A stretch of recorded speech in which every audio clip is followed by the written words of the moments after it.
정치 팬덤에 빠진 국민, 판단력을 상실한 것인가? 대한민국의 정치 현실은 점점 더 합리적 판단이 아닌 팬심에 따라 움직이고 있다. 정치가 축구처럼 우리 팀과 너희 팀으로 나뉘고 옳고 그름보다 내가 지지하는 사람이면 무조건 옳다는 사고방식이 만연해지고 있다. 이른바 정치 팬덤 정치가 일상화된 것이다. 최근 국민들 사이에서 나타나는 태도는 그 모순의 끝을 보여준다. 어떤 이는 윤석열 대통령이 지인과 술을 마신 것만으로도 탄핵해야 한다고 주장한다. 그러나 그와 동시에 명백한 음주운전 전력이 있는 이재명, 더불어민주당 대표에 대해서는 그럴 수도 있지라며 옹호하거나 아예 그 사실조차 외면한다. 술을 마신 것과 음주운전은 비교할 수 없을 정도로 죄질이 다른데도 말이다. 전자는 일상적인 사생활의 영역이고 후자는 법을 어긴 명백한 범죄다. 그런데도 이런 이중잣대가 너무나 당연하게 통용되고 있다. 또 어떤 사람들은 윤석열 대통령이 검사 출신이라는 이유만으로 검찰 독재라고 비판한다.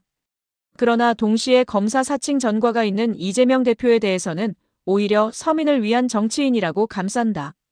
윤 대통령은 검사로서의 이력을 공식적으로 갖고 공직에 올랐고 이재명 대표는 불법으로 검사를 사칭했다는 판결을 받은 바 있다.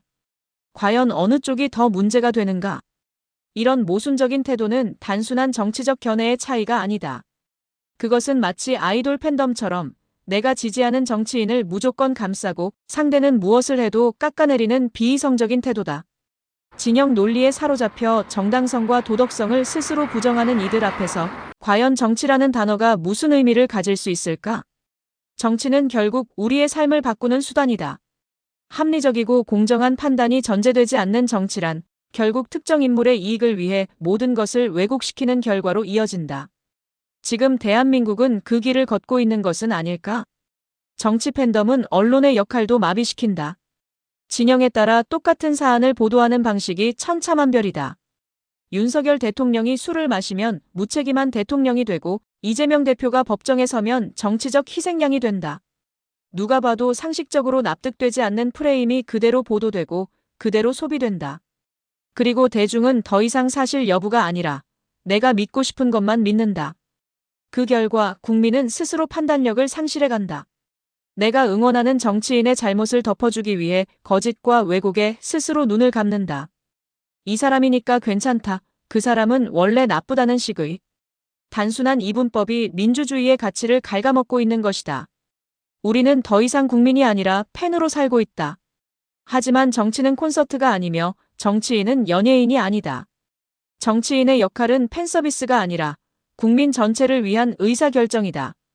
우리가 정치인을 평가할 때 기준은 단 하나여야 한다. 그것은 그가 어떤 말을 했는가가 아니라 그가 어떤 행동을 했는가이다. 이제는 진영을 떠나 제대로 된 평가를 해야 할 때다. 누가 어떤 정책을 펼쳤고 그 정책이 국민에게 어떤 영향을 미쳤는지를 기준으로 정치인을 판단해야 한다. 그 누구도 면죄부를 받을 수 없고 그 누구도 무작정 죄인일 수는 없다. 문제는 우리가 그런 균형 잡힌 시각을 포기하고 있다는 것이다.